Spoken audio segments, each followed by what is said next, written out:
Welcome नाजरीन, मैं आपके लिए एक दिलचस्प वीडियो लेकर आया हूँ। जैसा कि आप इस बंदे को देख रहे हैं, बारिश आ गई है। ये क्रेन का चंबा है, उसके नीचे बैठा हुआ है।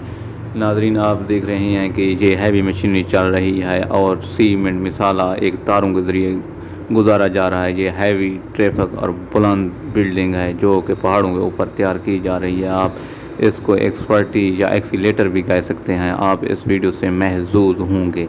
हम आपके लिए इस तरह की दिलचस्प वीडियो लेकर आते हैं जो कि काफ़ी स्किल, महारत और फ़न से भरपूर होती हैं।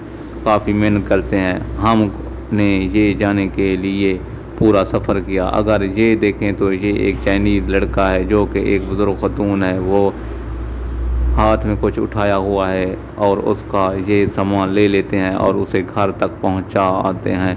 नाजरीन, इस तरह की वीडियो हम आपके लिए काफ़ी मेहनत के साथ बनाना पड़ती हैं। अगर आपको ये वीडियो पसंद आए तो मेरे चैनल को सब्सक्राइब करें, लाइक करें, बेल आइकन को ऑल क्लिक कर दें। Thanks for watching. जुड़े रहिए चाहत भाई।